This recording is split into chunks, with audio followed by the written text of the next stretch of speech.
Demi memiliki ponsel pintar, ratusan anak di Kalimantan Barat terlibat jaringan prostitusi online. Ironisnya, 95% di antaranya merupakan anak di bawah umur.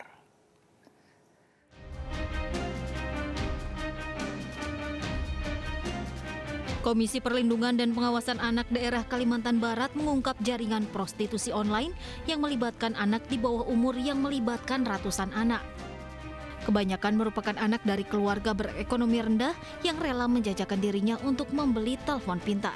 Ironisnya pada malam pergantian tahun hampir 60 orang anak di bawah umur sudah dipesan untuk melayani pria hidung belang. Kalau dibuat jaringan nih guritanya nih Bang, bulat semuanya 500 anak sudah ada di dalam. Itu jaringan SMP ini. Satu sekolah itu sudah ada 7 sampai 15 anak sudah ada kaki tangannya semua. Dia main sendiri atau mafia gitu, mafia? Ada mucikari? Ada yang main sendiri, ada yang mucikari yang kita data nih ada 17 orang yang kita dapat. Nah, tapi 4 orang yang ada di Polresta. Kasus prostitusi yang melibatkan kalangan anak kini ditangani Polresta Pontianak.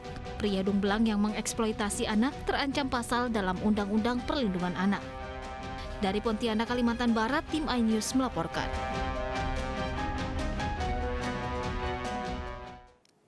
Polisi menangkap penyelundup ratusan liter miras tradisional jenis balo. Dan dari penangkapan yang selama ini telah dilakukan, polisi telah mengamankan 5.000 liter balo.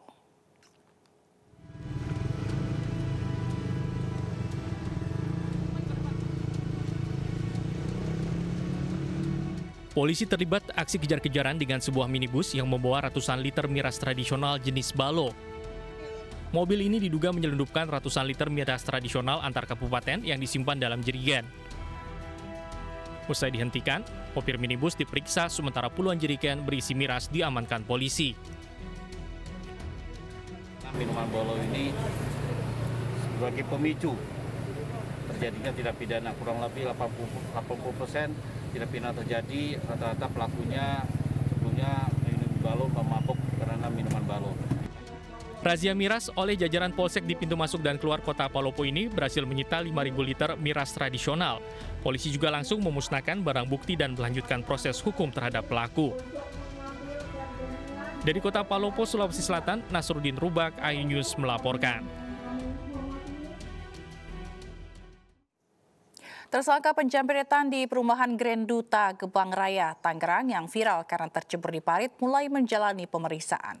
Tersangka IS juga harus menjalani perawatan medis akibat dikeroyok warga.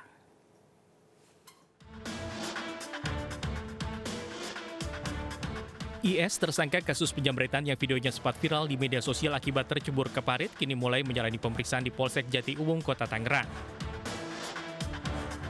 Saat ditangkap, tubuh tersangka penuh luka akibat lemparan batu dan pukulan kayu yang dilakukan warga saat tersangka mencoba menyamret tas korban di perumahan Grand Duta Gebang Raya. Kanit Reskrim Polsek Jati Uwung mengatakan tersangka baru hari ini diperiksa karena harus menjalani perawatan medis. Kenapa baru hari ini kita lakukan pemeriksaan? Dikarenakan pada saat ditangkap tersangka babak belur, luka-luka, sehingga kita obatin terlebih dahulu.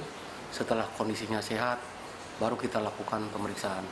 Tersangka sendiri dikenai pasal berapa dengan ancaman hukumannya apa? Untuk tersangka kita kenakan pasal 363 pencurian dengan pemberatan, pencurian dengan kekerasan. Ancamannya di atas 5 tahun. Tersangka yang sehari-hari berprofesi sebagai buruh di pasar ini hanya bisa pasrah dan menerima segala resiko akibat perbuatannya. Sebelumnya, seorang pelaku jamret yang tercebur ke dalam parit dilempari batu oleh warga perumahan Grand Duta Gebang Raya, Kota Tangerang. Pelaku yang terus mengacukan pedang membuat puluhan warga terus melempari dan memukul pelaku hingga jatuh. Dari Tangerang, Banten, Sukron, iNews melaporkan. Gibran Rakabuming Raka membantah terlibat kasus korupsi bantuan sosial. iNews Malam segera kembali dengan informasi selengkapnya.